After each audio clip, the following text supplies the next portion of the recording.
Dear Lord, here we are midweek again, and still blessed to be able to join together using Zoom and all the technology that we can come together in fellowship and worship and study.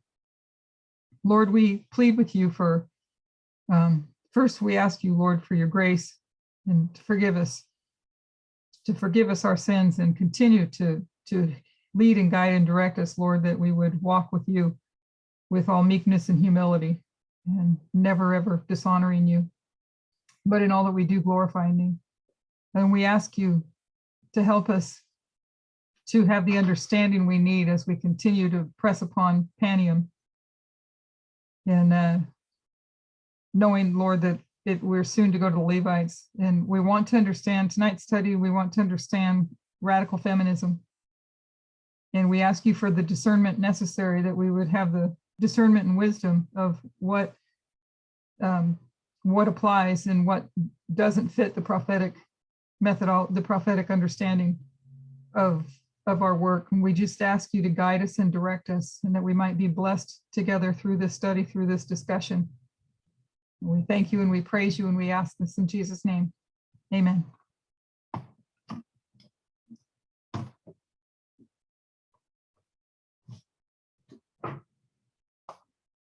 Okay, and I really wasn't sure where we went off, so I thought I marked it and I didn't, but I went and looked on the video. Almost feels like I can go to the video and see where we left off, and this was where we left off. So does anybody have any thoughts or comments before we start about, maybe what we did last week, or looking at these topics during the week maybe, and have something to bring up or add?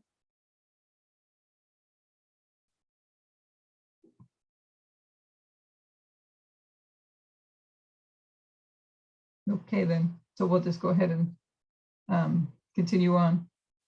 So this is views on the sex industry. Radical feminists have written about a wide range of issues regarding the sex industry, which they tend to oppose, including but not limited to what many see as the harm done to women during the production of pornography, the social harm from consumption of pornography, the coercion and poverty that leads women to become prostitutes, the long-term detrimental effects of prostitution, the race and class nature of prostitution, and male dominance over women in prostitution and pornography. Feminists who oppose the acceptance and endorsement of sex work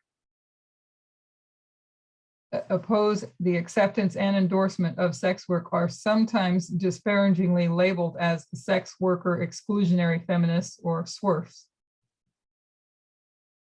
And so prostitution. Radical feminists argue that most women who become prostitutes are forced into it by a pimp, human trafficking, poverty, drug addiction, or trauma as child sex abuse. Women from the lowest socioeconomic classes, impoverished women, women with a low level of education, women from the most disadvantaged racial and ethnic minorities are overrepresented in prostitution all over the world. Catherine McKinnon asked, if prostitution is a free choice, why are the women with the fewest choices the ones most often found doing it? A large percentage of prostitutes polled in one study of 475 people involved in prostitution, it reported that they were in a difficult period of their lives, and most wanted to leave the occupation. And I did see Leonard join us. Hi, Leonard. Glad to see you here. And, we're continuing this look at radical feminism and understanding the difference. Elder Tess did the presentation that she broke down cultural feminism, liberal feminism, and radical feminism. Did I say that right, you guys? Liberal and then radical feminism, right? Right. And she has laid out that radical feminism has two streams, basically, of it. One that excludes transgender and one that includes transgender.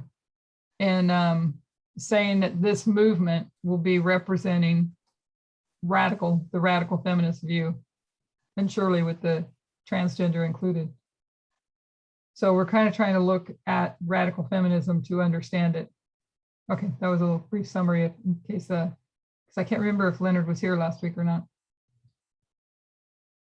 Okay, so McKinnon argues that in prostitution, women have sex with men they would never otherwise have sex with. The money thus acts as a form of force, not as a measure of consent. It acts like physical force does in rape. They believe that no person can be said to truly consent to their own oppression, and no one should have the right to consent to the oppression of others.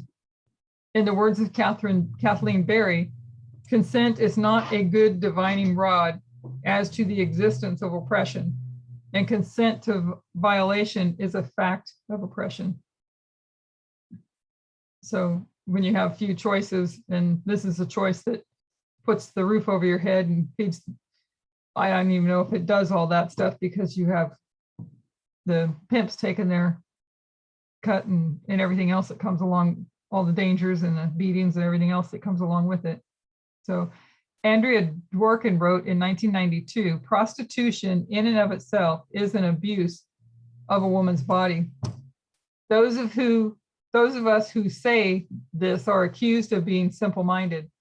But prostitution is very simple. In prostitution, no woman stays whole. It is impossible to use a human body in the way women's bodies are used in prostitution and to have a whole human being at the end of it, or in the middle of it, or close to the beginning of it. It's impossible, and no woman gets whole again later after. So lasting, she's saying that it has lasting effects on the woman. She argued that prostitution and equality for women cannot exist simultaneously. And to eradicate prostitution, we must seek ways to use words and law to end the abusive selling and buying of girls' and women's bodies for men's sexual pleasure. Radical feminist thinking has analyzed prostitution as a cornerstone of patriarchal domination and sexual subjugation of women that impacts negatively not only on the women and girls in prostitution, but on all women as a group, because prostitution continually affirms and reinforces patriarchal definitions of women as having a primary function to serve men sexually. They say it is crucial that society does not replace one patriarchal view on female sexuality, that women should not have sex outside marriage, the relationship, and that casual sex is shameful for a woman, etc. With another similarly oppressive and patriarchal view, acceptance of prostitution, a sexual practice based on a highly patriarchal construct of sexuality, that the sexual pleasure of a woman is irrelevant, that her only role during sex is to submit to the man's sexual demands and to do what he tells her, that sex should be controlled by the man, and that the woman's response and satisfaction are irrelevant. So purely in a submissive servant role to the man, servant to the man. Radical feminists argue that sexual liberation for women cannot be achieved so long as we normalize unequal sex practices where a man dominates a woman. Feminist consciousness raising remains the foundation for collective struggle and the eventual liberation of women. Radical feminists strongly object to the patriarchal ideology that has been one of the justifications for the existence of prostitution, namely that prostitution is a necessary evil because men cannot control themselves. Therefore, it is necessary that a small number of women be sacrificed. Wow.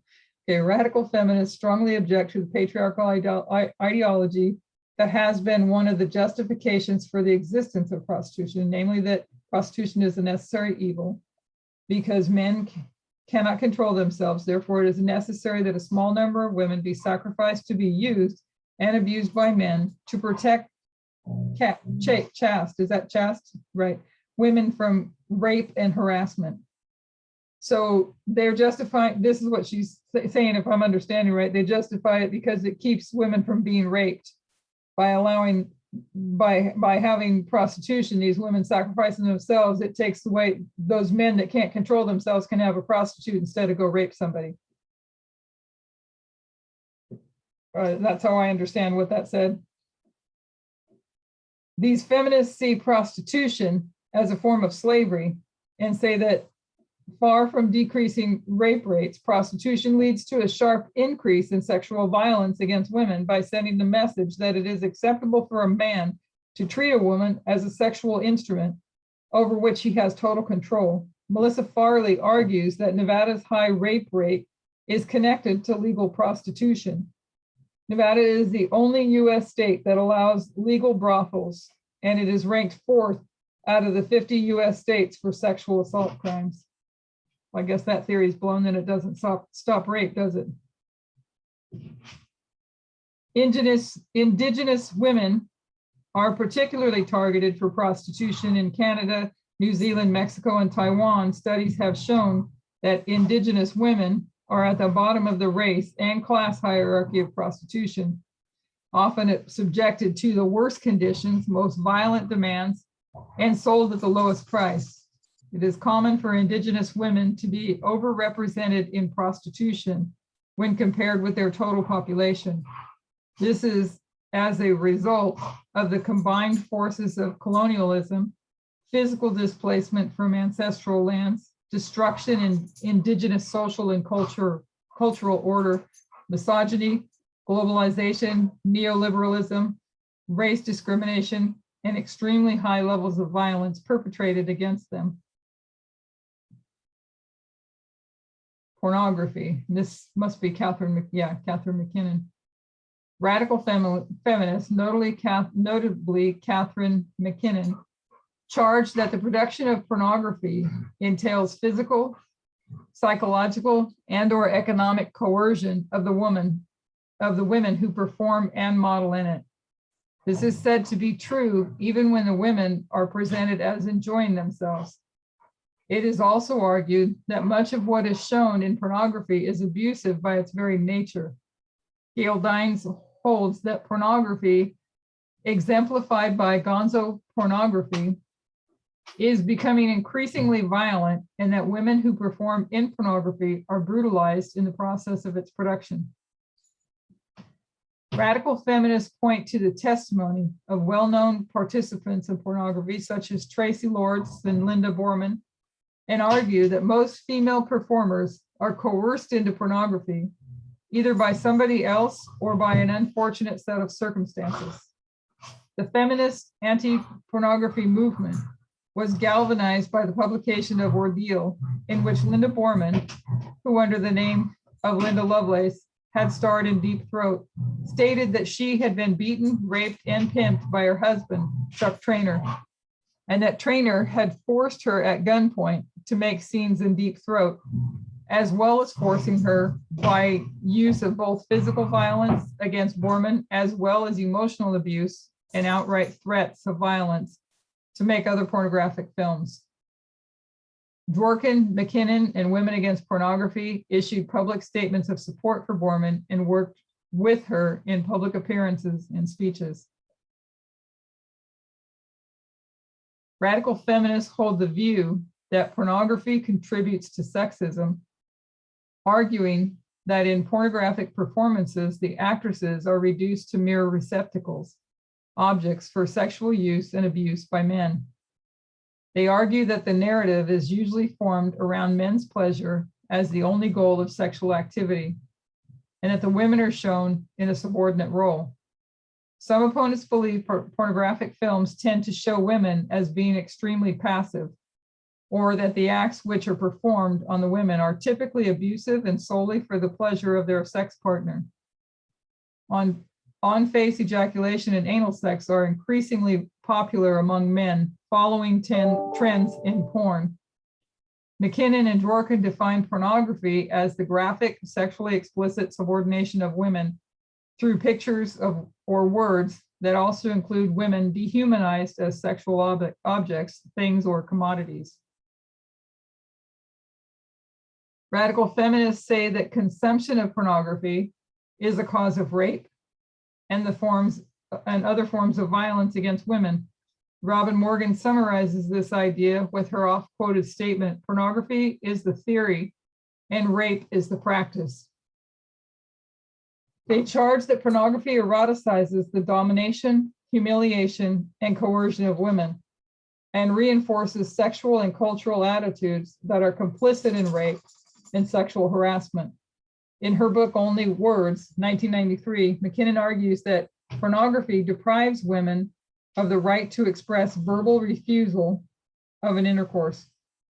McKinnon argued that pornography leads to an increase in sexual violence against women through fostering rape myths. Such rape myths include the belief that women really want to be raped and that they mean yes when they say no.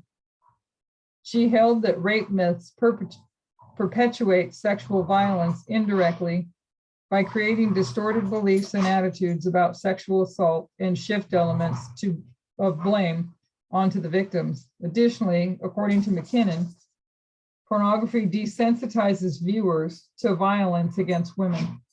And this leads to a progressive need to see more violence in order to become sexually aroused, an effect she claims is well documented. German radical feminist Alice Schwarzer is one proponent of the view that pornography offers a distorted sense of men and women's bodies, as well as the actual sexual act, often showing performers with synthetic implants or exaggerated expressions of pleasure, engaging in fetishes that are presented as popular and normal. And if somebody else would like to read.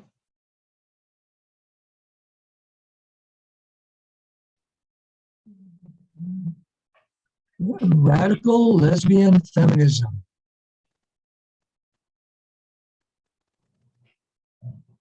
Julie Bindel. Radical lesbians are distinguished from other radical feminists through the ideological roots in political lesbianism. Radical lesbians see lesbianism as an act of resistance against a political institution of heterosexuality, which they view as violent and oppressive towards women. Julie Bindel has written that her lesbianism is intrinsically bound up with her feminism. During the women's liberation movement of the 1970s, straight women within the movement were challenged on the grounds that their heterosexual identities helped perpetuate the very patriarchal systems that they were working to undo. According to radical lesbian writer Jill Johnston, a large fraction of the movement sought to reform sexist institutions while leaving intact the staple nuclear unit of oppression, heterosexual sex. Others saw lesbianism as a strong political tool to help end male dominance and as central to the women's movement. Radical lesbians criticized the women's liberation movement for its failure to criticize the psychological oppression of heteronormativity, which they believed to be the sexual foundation of the social institutions. They argued that heterosexual love relationships perpetuated patriarchal power relations through personal domination and therefore directly contradicted the values and goals of the movement. Can sorry. So what are the radical lesbians saying? Am I understanding that they're saying that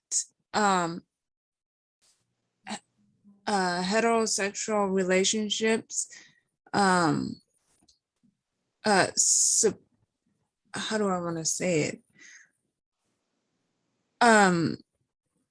That they're saying that heterosexual relationships are how do I say, uplift or the patriarchal system? Perpetuate, you mean? Yeah, perpetuate. Like like that. Are they against that heterosexual relationships? Well, I don't know. As far as we read thus far, it may say more later on, but I don't think they're against heterosexual relationship. But but what I do, what I'm getting here is that because even with the women's liberation, right? Even with radical liberation, it's still feminism versus male dominance. And so as long as, that's that male dominance, there's still going to be patriarchy. So I think that's what she's bringing out. Right. But what is her view on heterosexual? I guess I'm trying to understand radical. I'll just read it. Sorry, I'm just trying to. Was it saying that during the women's lib movement of the 70s, it says straight women that were within the movement. If I understand correctly, the movement is the radical lesbians, right? Yes, from so there's straight women in that are included in this radical lesbian group, if I'm understanding that correctly. And they were within the movement, and those straight women were challenged on the grounds that the straight women's heterosexual identities help to perpetuate the very patriarchal systems that they were working to undo. So the straight women are part of this trying to undo the patriarchal systems, but they're saying that the straight women, that their heterosexual identities help to perpetuate patriarchal systems. So while they're trying to undo it, I think the radical lesbians are saying that the straight women help to perpetuate it when the straight women are involved in it in order to try to undo it. That's what I get so far. Thank you that did clarify it. But I'm just trying to see what does that, I guess, what is that implying? Wait, I don't know. You got to think about, first of all, you got all the different distinctions, and this distinction is radical lesbians. But among the radical lesbians, it says they're distinguished from other radical feminists through their ideological roots in political lesbianism. And they see lesbianism as an act of resistance against the political institution of heterosexuality. Radical lesbians see lesbianism as an act of resistance against the political institution of heterosexuality. And they view it as oppressive. Okay, that's the radical lesbians. But among them are some straight women that are part of that movement that are part of wanting to take down the patriarchal systems. But that they're saying that the straight women within the movement are challenged on the grounds that their heterosexual identities help perpetuate patriarchal systems. So I don't know what these women were doing, what the straight women were doing that caused the radical lesbians to say that about the straight women. So that might be further on in the article. Thank you. Thank you. Yeah, I think as we read on, it's going to explain more. Okay, so where were we? So the heteronormativity. Yeah, so radical lesbians criticize.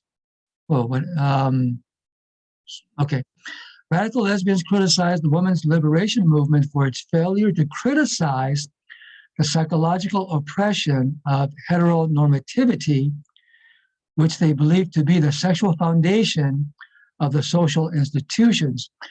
So it sounds like they still believe that sex between men and women are still the right sexual foundation. So they argued that sexual love relationships heterosexual love relationship perpetuated patriarchal power relations through personal domination, and therefore directly contradicted the values and goals of the movement. As one radical lesbian wrote, no matter what the feminist does, the physical act of heterosexuality throws both women and men back into role playing. All of her politics are instantly shattered. They argued that the women's liberation movement would not be successful without challenging heteronormativity. So these straight women that are part of the movement, they're feminists. They just are straight, not lesbian. Right. So there's a conflict, I guess, if I'm understanding correctly, between the lesbians of the radical lesbian group and the feminist straight women. Yes, that's what it sounds like. Okay. Because the lesbians don't have to answer to a man. Whereas the heterosexual, even though she is a feminist, she still has to go back to that role of playing that role as a woman. So as long as she's doing that, it sounds like the lesbian movement is saying that's not going to work as long as you don't challenge the heteronormativity. But I don't know how you do that. Well, maybe we'll read on and keep maybe the list of some more answers. So radical lesbians believed lesbianism actively threatened patriarchal systems of power. They defined lesbians not only by their sexual preference, but by their liberation and independence from men. Lesbian activists Sidney Abbott and Barbara Love argued that the lesbian has freed herself from the male domination through disconnecting from them not only sexually, but also financially and emotionally. They argued that lesbianism fosters the utmost independence from gendered systems of power and from the psychological oppression of heteronormativity. Now, to me, I don't know, I mean, they kind of seem to be very, I don't know the right words to put it, but saying you can only be a true feminist if you're a lesbian. That's Yeah, what I'm understanding. that's what I'm getting. Yeah, that's what I'm understanding. And Yeah, and I'm not agreeing with that. But that's what they seem to be saying, but not every woman is a lesbian. And I mean, yeah, I don't know that I don't think I would agree with that a woman that a feminist woman. I know what we're understanding is there's these three categories of feminism, right? But I don't agree that you have to be a lesbian to get rid of the patriarchal male system. That's kind of wanting to be dominant and get rid of men altogether. exactly. And that's what I was understanding. And I was like, not agreeing with that. That's why I was like, what? That's why I wanted to understand, what are they saying? Yeah. Yeah. Well, thanks for the question, because it would have probably gone over my head without you bringing it up. But I want to know what, I guess heteronormativity is just normal. I was trying to look it up. If you guys want to hold tight, I'll look it up. I don't have the thing turned on to where we can get it like we normally do. It's in a Word doc instead of a PDF. Bear with me just a second. We'll go here. Heteronormativity. Noting or relating to behavior or attitudes consistent with traditional male or female gender roles and the assumption of heterosexuality as the norm. So it's just, if I understand that correctly, just a basic male-female relationship, right? Yes. Yeah. That's what I figured it was, but I just wanted to see if there was more to it than that. So these radical lesbians, they want to do away with heterosexuality. But they can't. Yeah, you can't. But that's like doing the reverse of, you know, what they with the right wanting to get rid of all homosexuals and all that. Right. This is just Right. yeah. Exactly. Yeah. It's yeah. not right. Yeah, that's why it's extreme. And I mean, that's a person is either born homosexual or they're born heterosexual, you know? Right. So, I mean, yeah. You can't force somebody to be something that they're not. And they don't want to be forced to be something that they're not. And they shouldn't be forcing upon somebody else to be something that they're not. It almost sounds like the lesbian movement is saying that if What you she- want true equality, then you have to be a lesbian. You were fading. What'd you say? Oh, I was saying that what the lesbian movement, the lesbian radical feminists seem to be saying is that in order to achieve true equality, you have to be a lesbian. Right. And get rid of the men. Yes. Yeah. That's not what the heterosexual feminists want. I think we read it was last week. Oh, what was those? Oh, I can't remember exactly. But they wanted the autonomy to be who they want to be. That's about what they wanted. You know, for them to think for themselves, act for themselves, do for themselves, Right. not to become lesbians. Right. Yeah, so I think, but this is just a branch within the radical feminism. So these are radical lesbians, and this is their view. That's pretty radical. Yeah, I was thinking extreme, but yeah. You could think that. I was just thinking that's what they call themselves. Well, however it is, that's what they're labeled. Right, it's really fitting. Yes, I mean that. Yeah. Okay. Rejecting norms of gender, sex, and sexuality was central to radical lesbian feminism. So rejecting norms of gender, Yeah. sex, and sexuality was central to radical lesbian feminism. Radical lesbians believed that lesbian identity was a woman-identified identity, meaning it should be defined by and with reference to women, rather than in relation to men.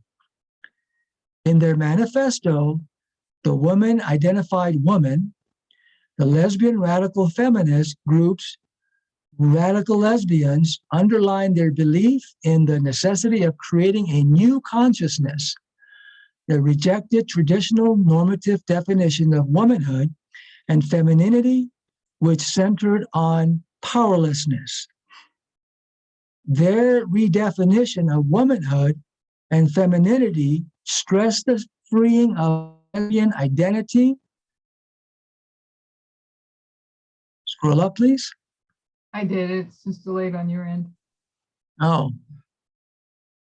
Okay, then you might want to read because it's not coming up. It still didn't come up? No. Oh, there it is. You got it? Okay. Yes. From harm, okay, freeing. Okay.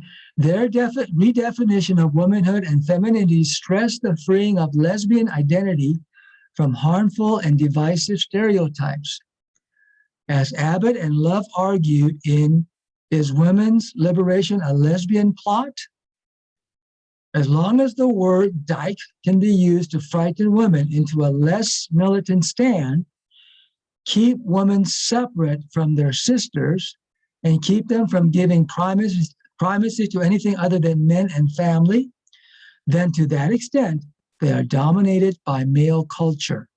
You know, I don't know if this is appropriate to ask, but it's on my mind and I want to see what your guys' thoughts are on it. So, whoops, sorry about that. And I don't know if this is right or wrong, but in a lesbian relationship, oftentimes aren't there, somebody help me if I'm wrong on this. There's one that might be the male role. and one might be the female role, or are they both female roles? Depends on the relationship. It doesn't have to be that way. They can both be female. They both can be, more manly. And But- the reason I asked that And, question is because do they bring in the very thing that they want to get rid of in men and then have it within some of them themselves? Not necessarily. It depends on the relationship. Okay. Okay. Yeah, I think it depends on Question. the person and the relationship, because they could both be wives, they could be both husbands, or they could both be male or female roles. And But they might have- I think I read, and I think, I'm not sure, but just a couple of weeks ago, I believe it was in our media, one of our media presentations that Elder Tess sent out, yeah. that even in same gender relationships, there can be a dominant and submissive role. Yeah, that's And what I so, was wondering. and so there's abusive relationships. Those who are dominant tend to oppress the other. That's why I was asking, because I could see that possibility that you're going to still have a dominant, as you just said, a dominant and one that's dominant, I don't think. and that's not equality. I don't think that there's any more equality or less equality in the same sex relationship as there are in heterosexual relationship. I know, wives and husbands, different, I'm heterosexual, who are very much equal. And then, as we have learned, there's male who want to dominate. Right. And I think that's the same with, homosexual or lesbian relationship. There could be both equality in the relationship, or the dominant one can oppress the submissive one. Right. I want to share an experience, a story. I was in the store, and I was, going in there to purchase something, and there was a family, a homosexual couple. I'm not sure if it was a transgender couple, but I know it was a lesbian couple. They were both lesbian, and they had children, and I believe they had two children, and one was a transgender male, and the other was a transgender female, or at least I don't know, because I didn't approach the family, so I don't, but from how they were talking, because it was a boy and a girl, as far as like physical appearance, I can't go by that, but I'm just saying, from just observing, and the boy wanted to play with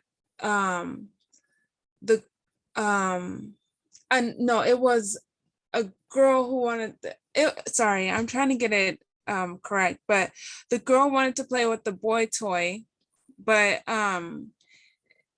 the parent said no, you can't play with that, that's for boys. But I think it was like it was a transgender female and a transgender male, and they were the kids, and they both each one of them wanted to play with something that was not according to like their gender. Yeah. And the parent got upset and said, no, you can't play with that, to the child. So that was a really interesting scenario that I observed. Even, among, in that case, a lesbian couple, with children. So I just wanted to share that, because I thought that was interesting. Yeah, because you wouldn't think that they do that.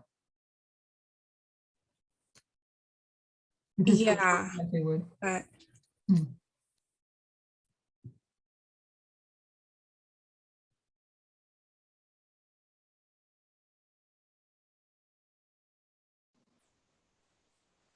All right, so where do we stop? Right here. Okay.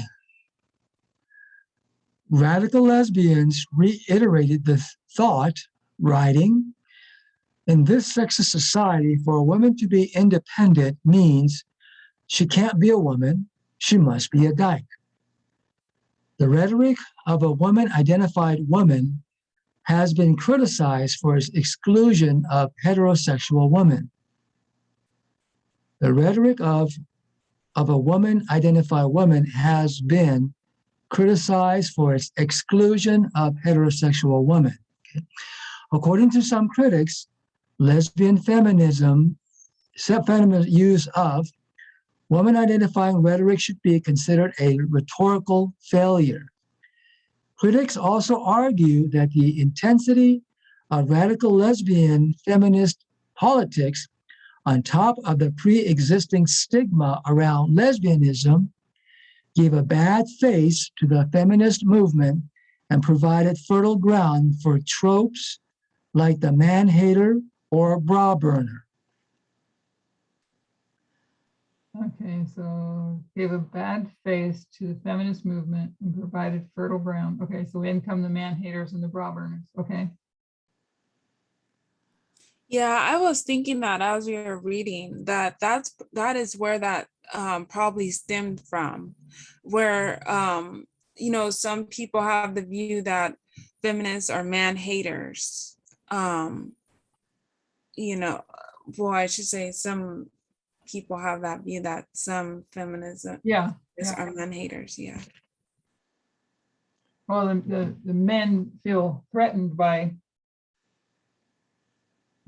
feminism and women's rights. They feel threatened. Their power and their dominance. It's born in and not something that they easily let go of. And so I know I've been labeled at times man hater, and I'm not. But just by merely acting independent and taking care of yourself. I had this guy one time, way back when I was married. We had rented a rototiller for the weekend to do some work in the backyard. And come Monday morning, the rototiller needed to go back, and I was the one that was driving the SUV. And Mike went to work too early to be able to drop it off. So it was me that was going to drop it off.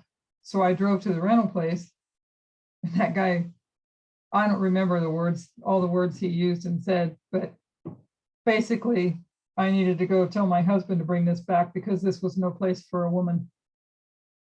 And that was before I was a Christian, so I didn't say very nice things back either. But just this is a man thing, and only a man can do this. And I'm independent and strong and do whatever I need to do. And you don't have to have a man to do things for you. And anyway, so.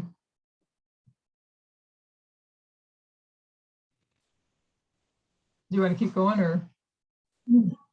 Yeah. Okay. Views on transgender topics. Main article, feminist views on transgender topics. So here's where the feminists might differ. Okay, so since the 1970s, there has been a debate among radical feminists about transgender identities. In 1978, the Lesbian Organization of Toronto voted to become Women-Born Women Only, and wrote, "A woman's voice was almost never heard as a woman's voice. It was always filtered through men's voices. So here a guy comes along saying, I'm going to be a girl now and speak for girls." And we thought, no, you're not. a person cannot just join the oppressed by fiat.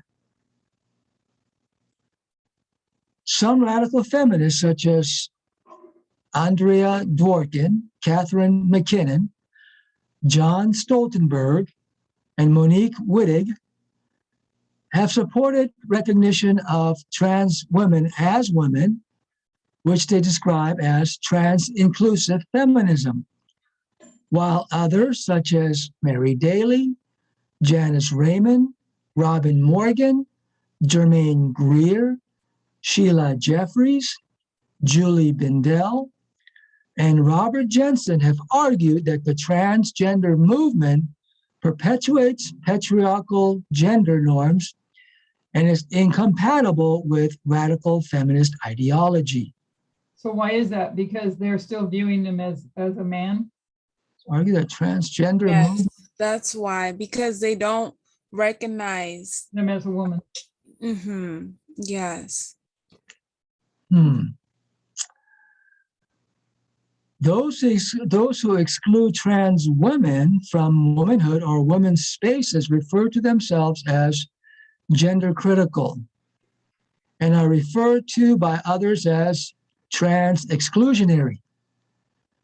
Radical feminists in particular who exclude trans women are often referred to as trans exclusionary radical feminist, or TERFs, an acronym to which they object, say is inaccurate, citing, for example, their inclusion of trans men as women.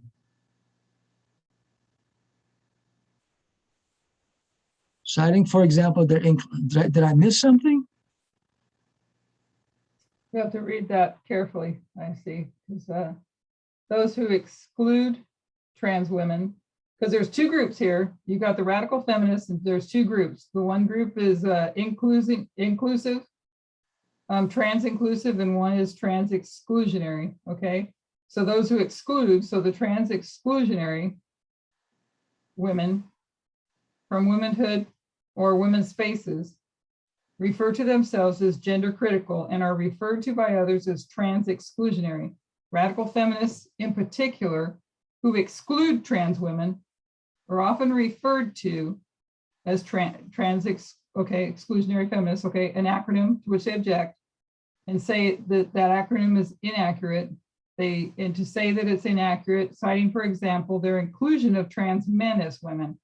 I get confused there too, because that's what they're actually saying that they exclude. Right. Wait. Trans men is women, trans men. This is where maybe some of you understand it better, but when you're referred to as a trans woman is a man. That is a woman, right? Yeah, that So a trans man is a woman. Man. Okay, that's where I was getting. Okay, so here. So they're viewing citing, for example, their inclusion of trans men. So it's okay to have a trans man that's a woman because she's actually a woman. It's in their eyes. I think I got that, because in their eyes, she's actually a woman, so it's okay. They include the trans men because they view, it's kind of the same way, only reversed. They include the trans men because the trans men in their eyes are actually women. So it's okay for them to be included. Right, that's how they see, yeah. Oh, okay. And the trans women, so the people who were born with male genital but relate or feel like they're women, they think that those people, because they have male genital, that they are privileged and they shouldn't be in there. And shouldn't be a part of it. Because they believe that they're being privileged, but they have no idea their life after they've transitioned, it's really bad. They don't have privileges. Yeah, and also because they don't recognize them as women, like they don't see them as women. They're basically, in other ways of saying that this is just a man pretending to be a woman. Right. Like they don't see that trans woman actually a woman, as a woman. Exactly. So if we just accepted everybody as for who they identify with, we can start from there to go on to equality. But Yes. they're arguing what you are. And they're Yeah. saying, and these ones are saying that the ones that are being called TERFs, the exclusionary, are saying, you know, that's an unfair name to give us because we include the trans men, because behind the scenes we view them as women, so it's okay for them to be here because they're really women. I'm being sarcastic, you know. Right, yeah, it's quite the double standard they're giving them. Yeah. So they won't let the trans women in because the trans women in their eyes are men. Right. So I think then as radical feminists, I'm talking about us, it's a matter of understanding the difference in all these different groups and recognizing everybody for who they identify with. And they have that right and that freedom to be who they identify with. Correct.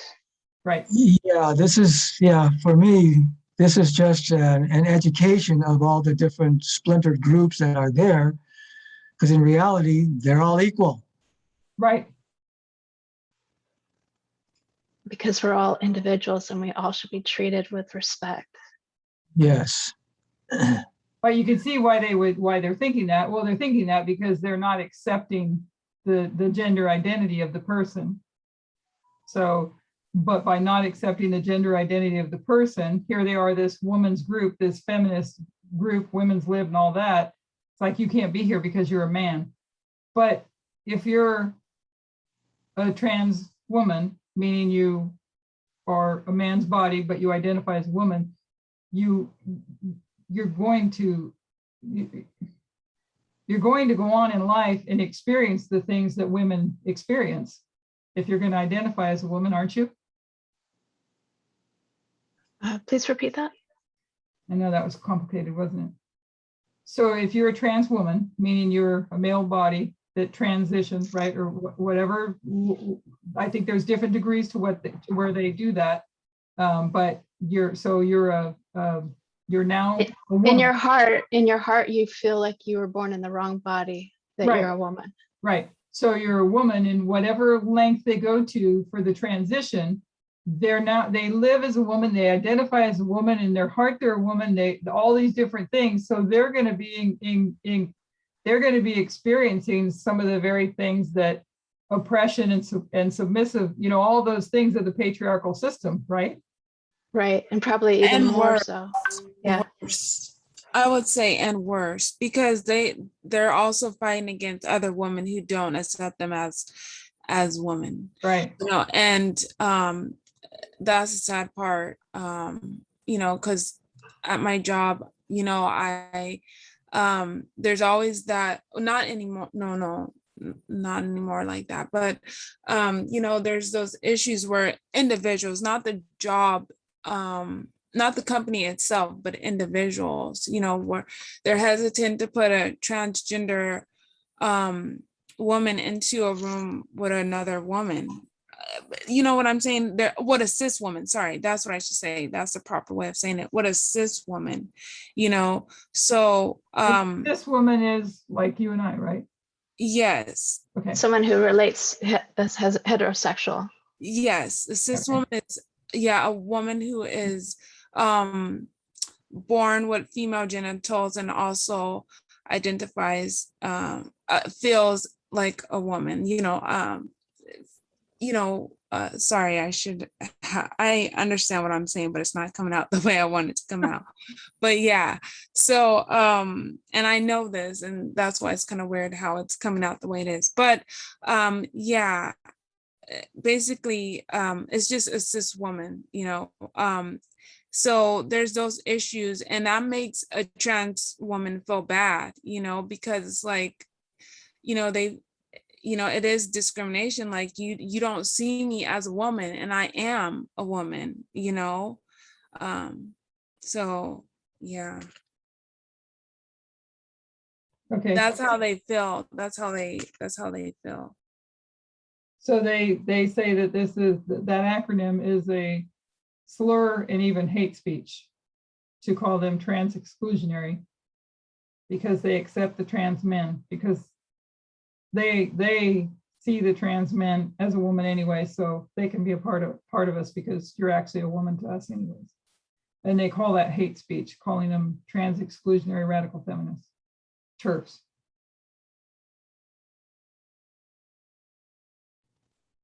Do you want to keep going, or do you want me to? Can you read, please? Sure. These feminists argue that because trans women, Ben's going to explain it, it sounds like, but I'm glad we worked it through. I think we worked it through. So these feminists argue that because trans women are assigned male at birth, they are accorded corresponding privileges in society. And even if they choose to present as woman, the fact that they have a choice in this sets them apart from people assigned female. So they distinguish between the trans female and the trans male, trans woman and the trans, okay. So gender critical or trans exclusionary radical feminists in particular say that the difference in behavior between men and women is a result of socialization. Oh, so they're saying that their differences come from their socialization and how they're raised up, right? As opposed to Right. So they're saying, yeah, so they're saying their gender is a social construct. Right. So Larry Keith describes femininity as a set of behaviors that are in essence ritualized submission. And hence gender is not an identity, but a caste position. And gender identity politics are an obstacle to gender abolition. Julie Bendel argued in 2008 that Iran carries out the highest number of sex change operations in the world because surgery is an attempt to keep gender stereotypes intact. And that it is precisely this idea that certain distinct behaviors are appropriate for males and females that underlies feminist criticism of the phenomenon of transgenderism. According to the BBC in 2014, there are no reliable figures regarding gender reassignment operations in Iran.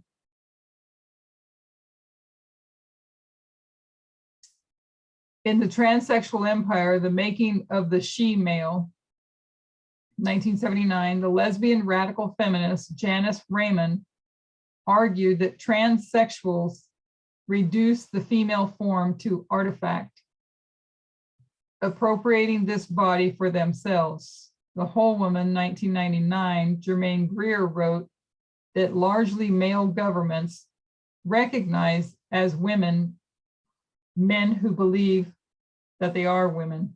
Recognize as women, let's see, wrote that largely male governments recognize as women men who believe that they are women, because those governments see women not as another sex, but as a non-sex. She continued that if uterus and ovary transplants were a mandatory part of sex change operations, the latter would disappear overnight. That's complicated to me. I don't know if you guys followed that.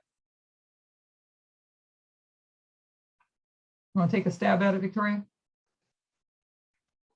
I'm thinking, I'm rereading. You're reading, okay.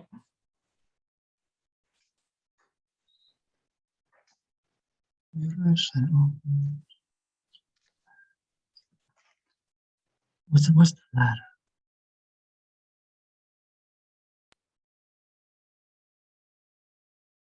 I don't know what the latter is.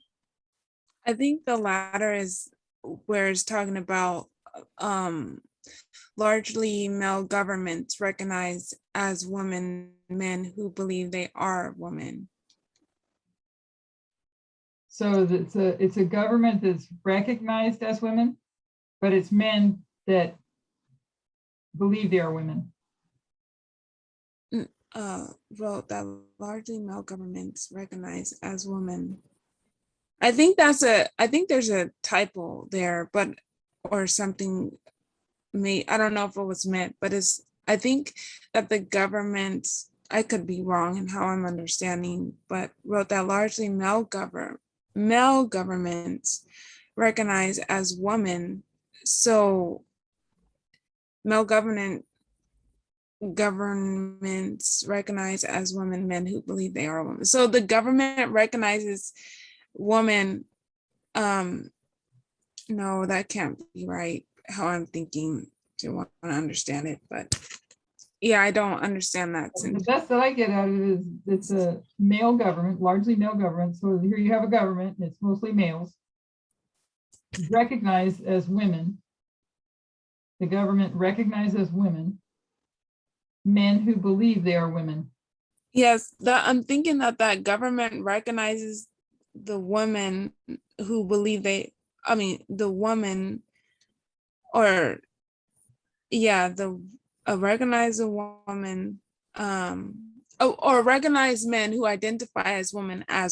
That's what I'm understanding. It says because those governments, those largely male governments that recognize as women, men who believe they are women, because those governments see women not as another sex, but as a non-sex. So they don't see the women as another sex, they see them as a non-sex. And she continued, if uterus and ovaries transplants were mandatory part of a sex change operations, the latter would disappear overnight. Oh, so is that basically saying because they see them as non-sex that they don't see them based upon their genitals? Or and so for those men who believe they are women, if they had the transplant of having a uterus and ovary, That's a tough one. yeah. Well, let's finish the paragraph. Maybe we'll get a little. Sheila Jeffries argued that in 1997, that the vast majority of transsexuals still subscribe to the traditional stereotype of women, and that by transitioning, they are constructing a conservative fantasy of what women should be, an essence of womanhood, which is deeply insulting and restrictive. In Gender Hurts 2014, she referred to sex reassignment surgery as self-mutilation and used pronouns that refer to biological sex. Jeffries argued that feminists need to know the biological sex of those who claim to be women and promote prejudicial versions of what constitutes womanhood, and that the use by men of feminine pronouns conceals the masculine privilege bestowed upon them by virtue of having been placed in and brought up in the male sex caste. The best I can get out of that is they're still just not accepting people for who they identify with. And which is interesting because I mean, I remember all the stuff, the issues that went on around about the transsexuals in the bathroom issues in public bathrooms, right? So, and I know I had my thoughts on it then. Our eyes, praise the Lord, of being open. But this would all not be a problem if everybody just accepted who you are. I was thinking exactly the same thing. I mean, there's so much exclusion going on that, this group doesn't recognize that group and that group doesn't recognize this group because everybody have their own preconceived ideas of what a perfect feminism looks like. Yeah. Well, I think, and also in this paragraph is talking about the issue of what a woman is to begin with, and how that is defined, because these men who believe they are women, I'm saying that according to how the paragraph is saying it. So they want to have,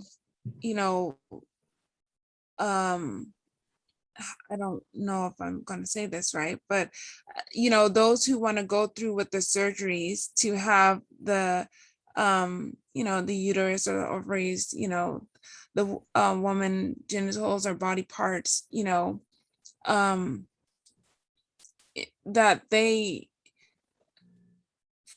sorry, I probably shouldn't, because I don't know how I want to, I don't have it fully formulated in my own head, you know, and how I want to see, but they're not, Out is but good. they're wanting to go through the surgery to be more woman, like more like a woman, instead of just, you know, I saying that I am a woman and I believe that I am. They want, they have to go through the, you know, the surgeries, and they have to, you know, dress a certain way or look a certain way to be received as, I don't know, I'm probably reading too much into that, but that's kind of like where I see that paragraph going, that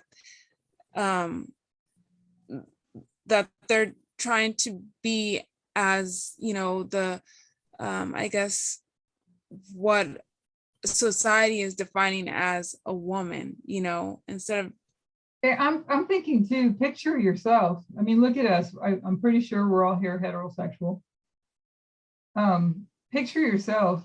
Let's say the tables are turned and the whole system is completely opposite of what it is. And the heterosexual is the, I don't know the right word to put it, not the norm. Okay. And let's say that the homosexual or transgender, whatever, is all the norm.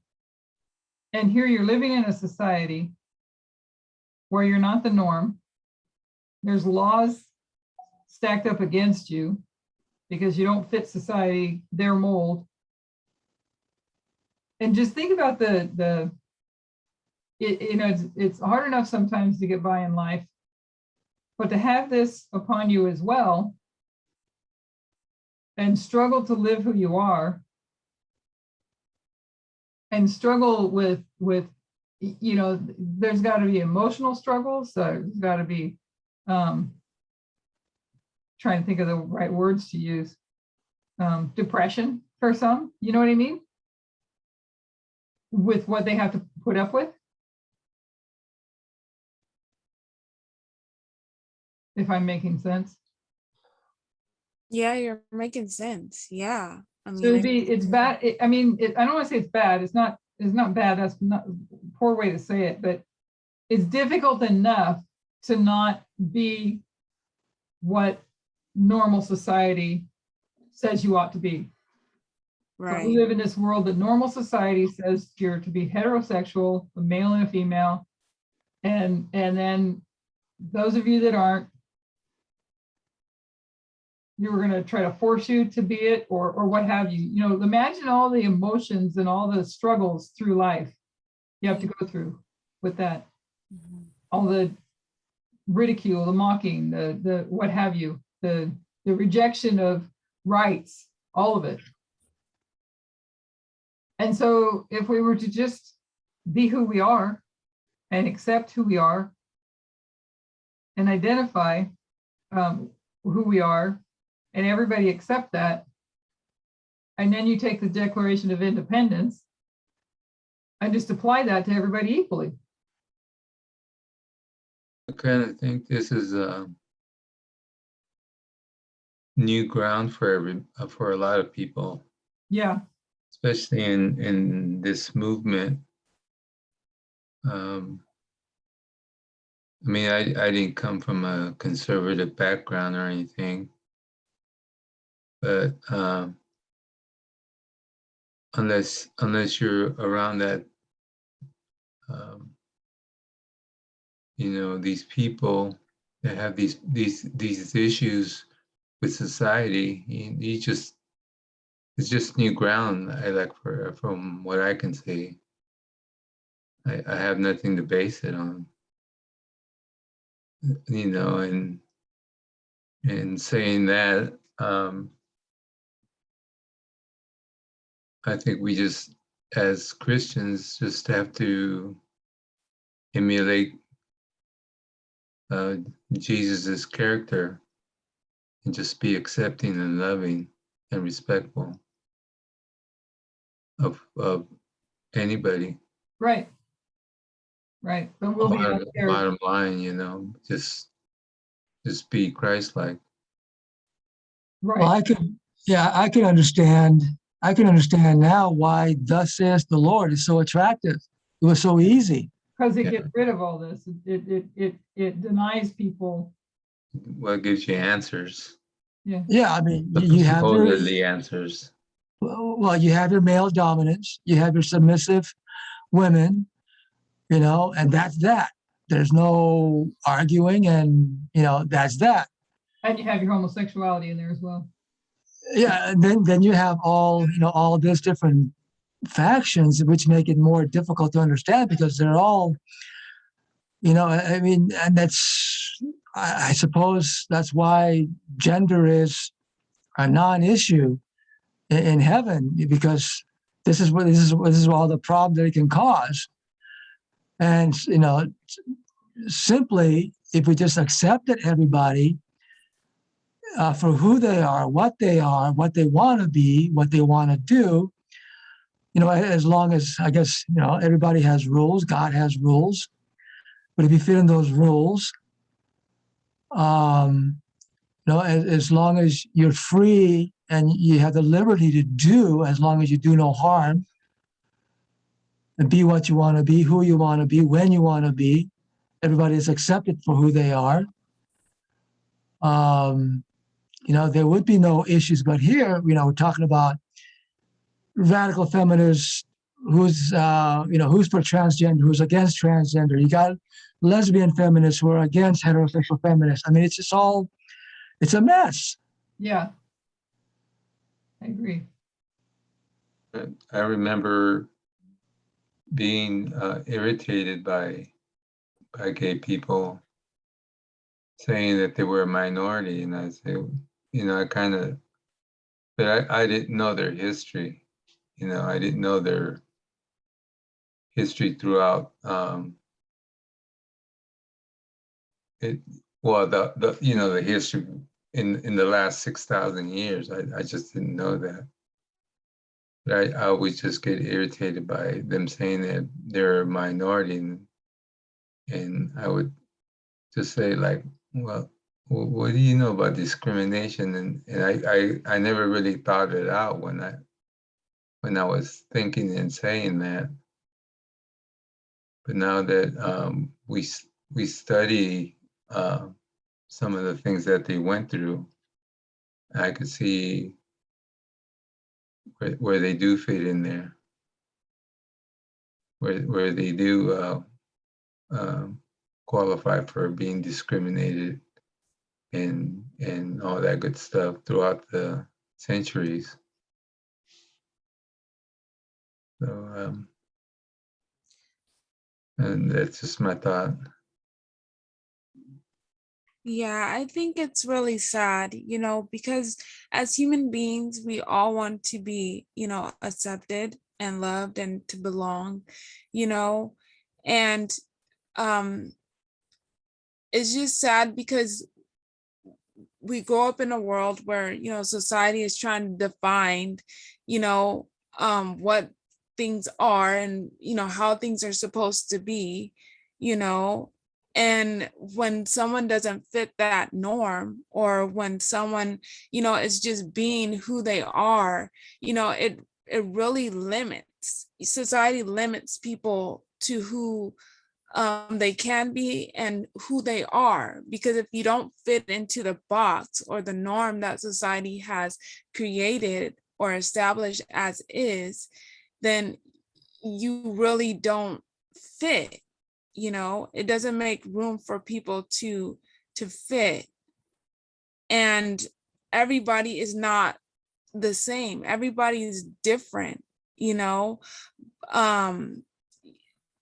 not all like, we all have different personalities, different, many differences, but, we're all human, so there's really no difference, but there are those uniqueness that makes us who the individual we are. But when society wants to define that, and and put people into boxes, it makes it hard for people to just truly live, as they are and feel comfortable in that skin, you know, um, because if they don't, then they're discriminated against and, made to feel or dehumanized. And, that's the sad issue of it, is that people can be who they are. And, but the thing is that society won't accept it, like, so if there's a female who likes to, play ball or do what society has defined as man things, then she gets, you know, she doesn't feel like she's accepted or truly belong, because everybody's looking at, it's the sexism, everybody's looking at her, well, that's not what you're supposed to do, that's not how you're supposed to act, that's not how you're supposed to be. And yeah, I guess I just wanted to say that, because it's sad how people just really want to belong and really want to be accepted, but with the society the way it is, they can't be, or they can be, because but at the same time, they're not fully accepted, even though society is, progressing and trying to be more inclusive. The fight that it took to get there, but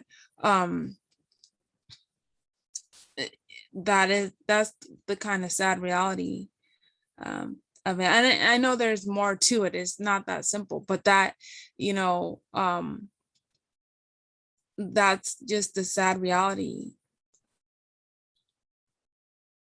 Seeing everyone as just a member of humanity. Then all Yeah. entitled to the same, all entitled to their inalienable rights. That Right. what would the world look like if we all did that?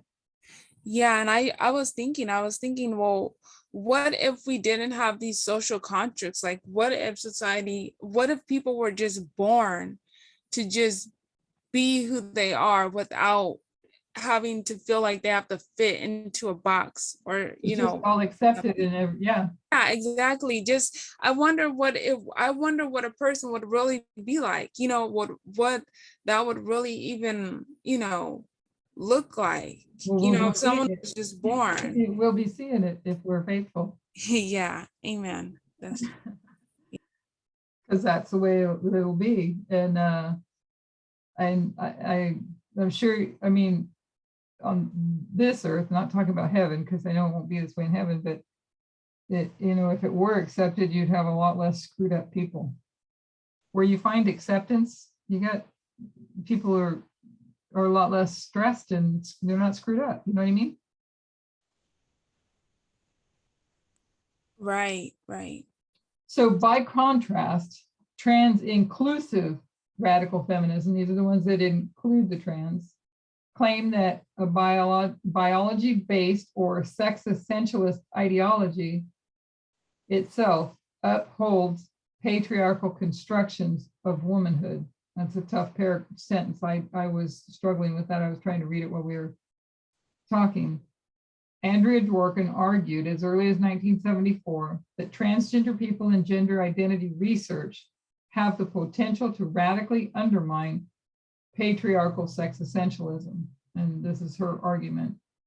Work with transsexuals and studies of formation of gender identity in children provide basic information which challenges the notion that there are two discrete biological sexes. That information threatens to transform the traditional biology of sex difference into the radical biology of sex similarity. That is not to say that there is one sex, but that there are many. The evidence which is germane here is simple. The words male and female, man and woman, are used only because, as yet, there are no others.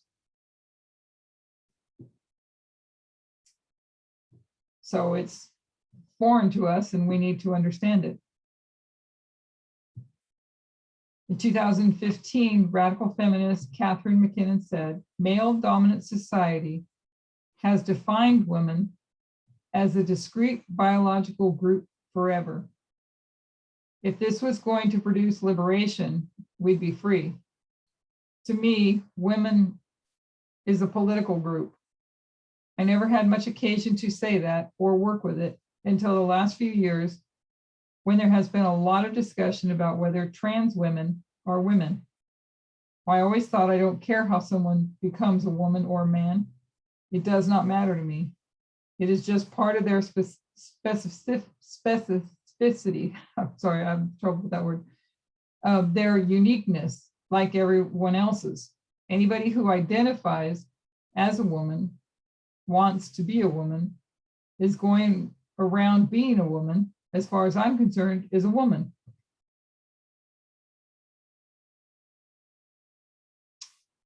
Reception. Gail Dines, an English radical feminist, spoke in 2011 about the appeal of radical feminism to young women. After teaching women for 20-odd years, if I go on and I teach liberal feminism, I get looked at blank. I go in and I teach radical feminism, bang, the room explodes. So she teaches, let's see, a radical feminist, spoke in 2011 about an appeal of radical feminism to young women. After teaching 20 years, if I go and teach liberal feminism, I get looked at blank. And I go to teach radical feminism, bang, the room explodes. Early in the radical feminist movement, some radical feminists theorized that other kinds of hierarchy grew out of and were modeled on male supremacy, and so were in effect specialized forms of male supremacy. Therefore, go ahead. That's an interesting word, radical. Yeah. Because it's really kind of a word that puts pictures in your head. Yes. Because that's the same kind of thing they used on Jesus, calling him a radical, you know, a troublemaker or whatever they were calling him back in that day.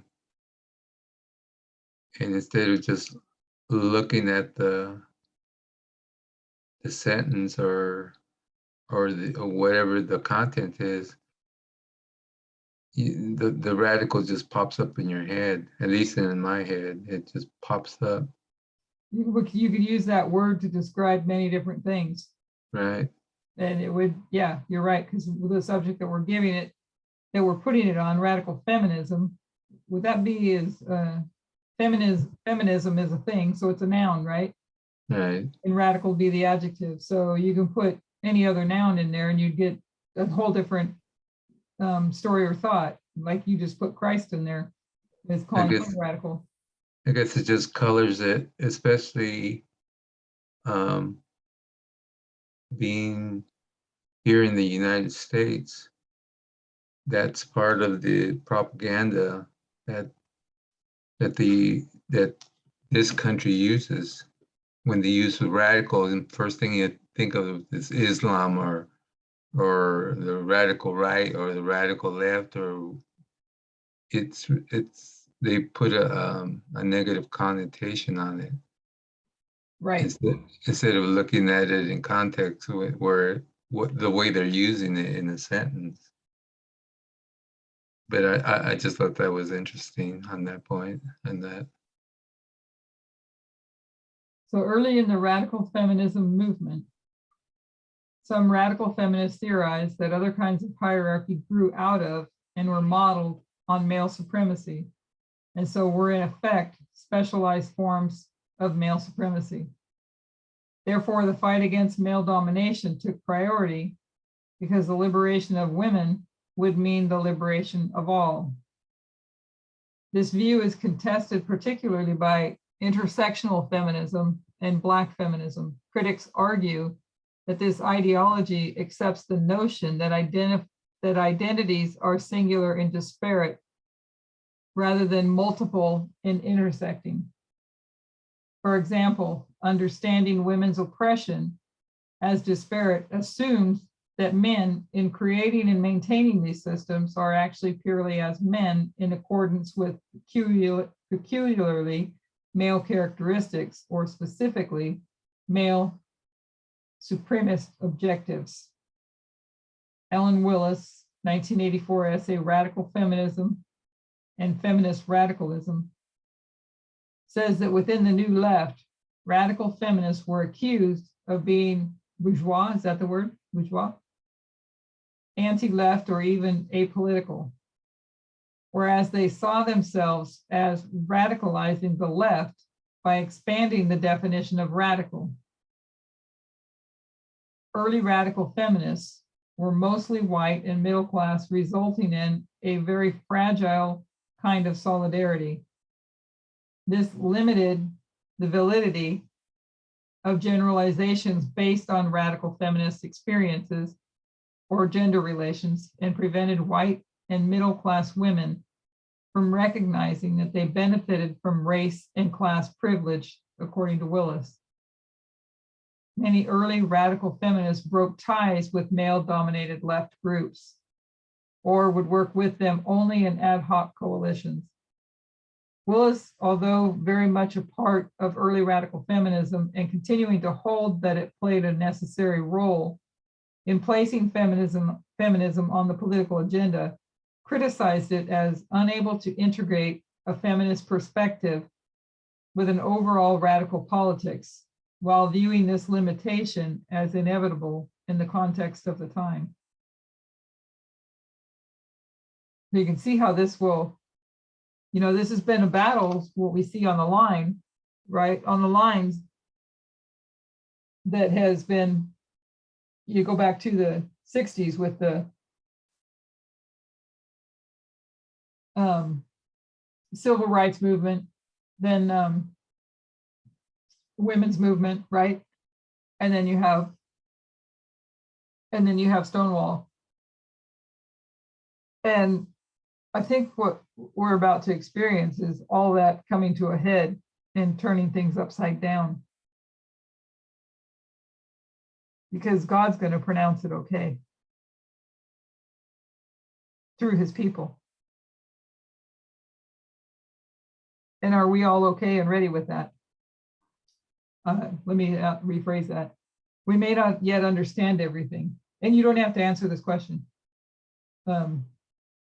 We may not understand all things yet, but are we ready to go out and be the radical feminists that recognizing every human being as a human being in whatever gender identity they have,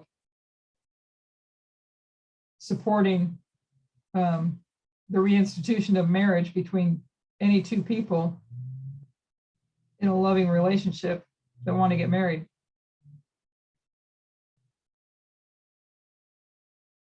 I think the Holy Spirit is working on this.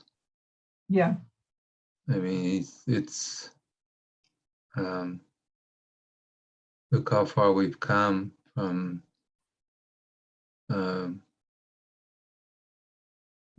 the teachings of Jeff Pippinger and the teachings of Parmenter and Tess, and in a short period of time too, as far as what they're teaching anyways.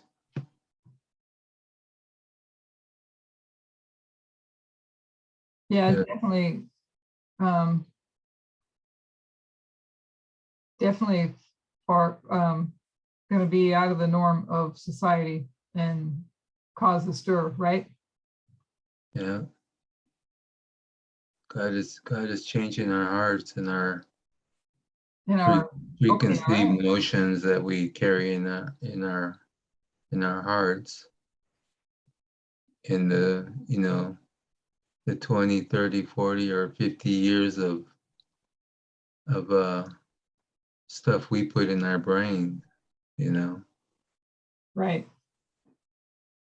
But it's interesting how far we've come, you know what I mean? And when we really trace back, I can't speak for you guys, but your experiences, I mean, all our experiences are varied, but yet there should be one place we come together in experience, and being able to see how God prepared us in to be able to accept this, to understand and accept this.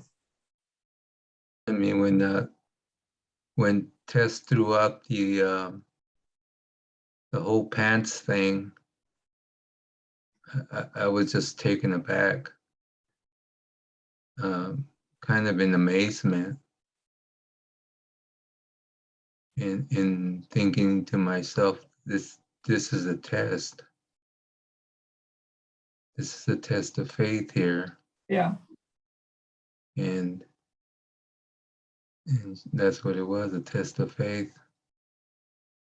It was. It's to break down those walls that we built up throughout the years. Just the what our view of the norms are, the social norms are. Yeah. To bring us to this point. And when you bring up the pants, it's interesting because it comes out, right? And you can either go along with it or not. And by accepting by faith and going forward, and we've talked about this before, that it's after the fact that God then gives the explanation and understanding. We were bringing up our standards to Jesus' standards. Yeah, and I was thinking about Daniel's presentation, his first presentation that he did with the camp meeting. Mm-hmm. When he talked about the anchor. And, you know, and showing the anchor, and I know I've talked about this in different ways too, that, you know, when you take Joshua, for instance, and Jesus comes down and Joshua says, "Are you with us or for us?" So anyways, Joshua and Christ are there, right? And Christ gives Joshua the instructions, and Joshua gives the instructions to the people, and it was up to them to believe or not. So this is where it really comes into, my sheep hear my voice. They recognize the message as God's voice, and in tying that to the Isaiah 51 study that we're working on, that we see how God works with humanity. And you can go to Revelation chapter 1, verse 1, I think it's verse 1, where it says that he gives the message to the angel and to a servant, you know how it goes down. And John gives a message, and so that message is in Isaiah 51, I think it was verse 15, when I put my word in your mouth. And so when in verse 4, when it says that God, trying to think, drawing a blank on verse 4, and I know what I'm trying to say. It's where it says that he does something. Let me look it up real quick. I'm drawing a total blank. As much as we've been in that chapter, how it phrases it. And if somebody remembers it before I get there, speak up. Isaiah 51 verse 4, I think it is. Yeah, hearken unto me, my people, give ear, O my nation, for a law shall proceed from me. That's the word I was looking for, proceed. So a law shall proceed from me. But yet we've seen that when something proceeds from the mouth of God, it's because he put his words in his servant's mouth. And it's up to the people to believe or not to believe. So the pants issue was one of them, you know what I mean, coming at us. But back to Daniel and what he said about the anchor is that and I don't remember all that he said, but the point that I'm getting at is that the anchor is knowing God's voice, because when you know God's voice, then you recognize the servant. And if you recognize the servant, what do you do when you recognize the servant? Hearken unto me, ye Yeah. that follow after righteousness, Amen. ye that seek the Lord, look unto the rock whence ye are hewed, and to the hole of the pit whence ye are digged. Yep. And so you recognize that. And now, and plus we have on top of that, line upon line, right?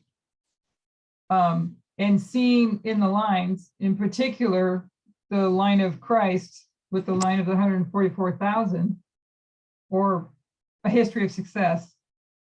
In a history of success, the second angel corrects the mistake of the first angel, and the message is going to be correct going forward. You know what I'm saying? The bottom line is keep your eyes on Jesus. Yeah. And if Jesus is speaking through a prophet, hearken.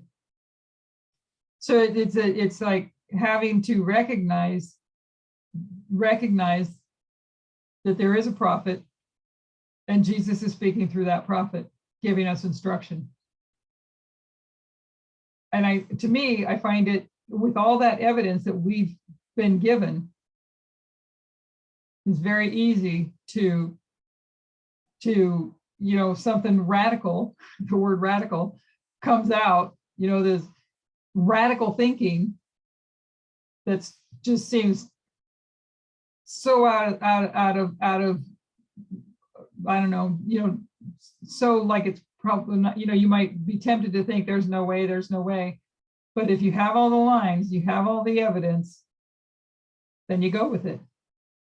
Because people are being tested as we approach Panium, or I guess it was said too that we're actually entering into Panium. And if everybody remembers that a waymark is a point and a period, and that there's something that will be the cause, and then the effect. And I've been thinking about that the last few days, because it's something that at this point in time, we ought to be getting to the place where we're able to recognize these things. And I don't recognize myself yet. I don't know about you guys. But if we recognize and understand the lines and understand the histories, understand that this is a line of success, that tells you that the message is correct. And people are stumbling over that. And, with the study that we've been doing with the review of the Uganda studies, you see how badly they stumble on that. And we're going to do number 4 this week. We see how badly that people are stumbling on that. And so, like with the pants, when the pants came out, and then he made the kind of profound statement that said, just wear the pants. Just wear the pants. And, people balked at that. And it was a test of faith. As you said, it was a test of faith. So I don't know what else we're going to learn in here, but this seems to be the big bulk of it right here with the gender issue. One thing I noticed when I became a Seventh-day Adventist is God's people always had prophets. And Ellen White was a prophet. And I remember saying that to people at the STA church, and they would back up. Well, oh yeah, like they were disturbed that I had called her a prophet. And I remember thinking that, well, why don't they see her as a prophet? Because just by the reaction they were giving me, I could tell they weren't really thinking of her as a prophet. But you just got to read her writings, and you know she is of God. Yeah. She is of God. And yet at this point, in this dispensation, her writings can't be literal. Right. You have to have the methodology applied to them. The parable teaching, just like the Bible. Exactly. So I don't know. I found that kind of helpful. There was some stuff that I struggled on. Maybe we all do struggle on a couple of things in that, but I think the simplicity part in my mind, some simple summary of it all, and summary is a bad word, but in my mind is we're just humanity. This was a good study because I think it opens up channels in people's thinking. I know it did in mine, of how important it is to be just with the trans people, the gay people, all of them. They are who they are. Yeah. They are who they are. And who are we to judge them? And they deserve the equal rights to live their life and be who they are, because that's who they are. And the other part to this is to look at the 1888 history, you know, when we read through a lot of the A.T. Jones documents, because our arguments are going to be a lot like A.T. Jones arguments were, only his arguments were for the Constitution, you know, calling this a Christian nation and making a Sunday law in that history. And this will be arguing the equal rights according to the Constitution for all people.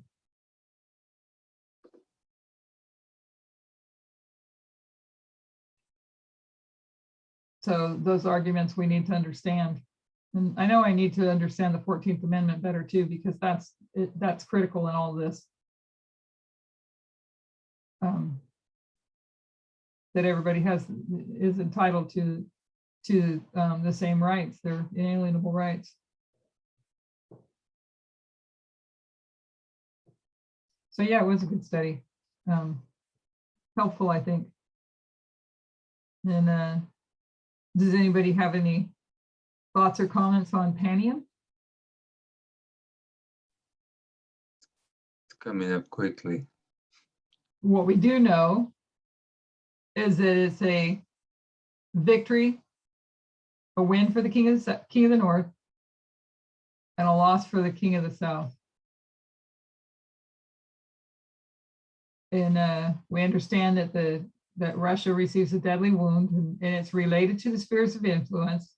I did see but didn't read yet. I saved it here, I think.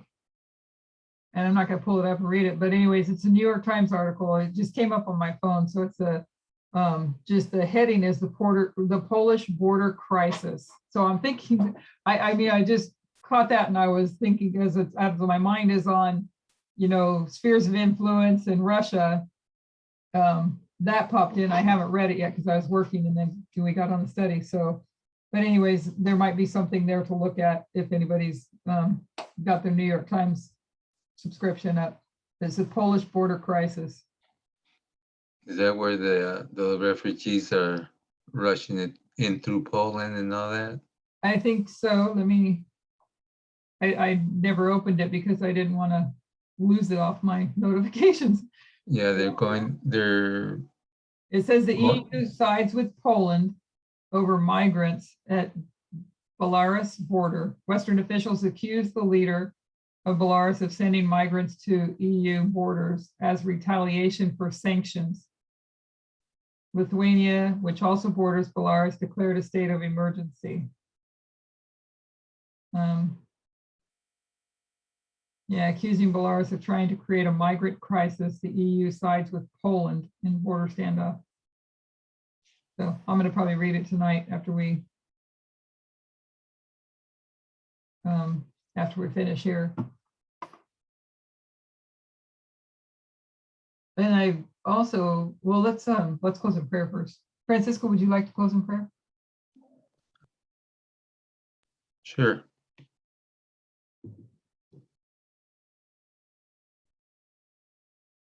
We thank you, most holy God, for this blessing you've given us. We thank you, Lord, for working on our hearts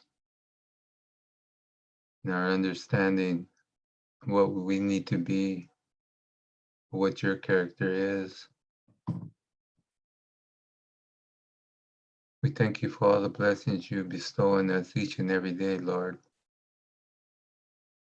And we ask that you continue to draw us near and impart your Holy Spirit on us, that the Holy Spirit may open up our understanding and that we may see. And we thank you, we give you praise in the holy and mighty name of Yeshua Christ. Amen. Amen.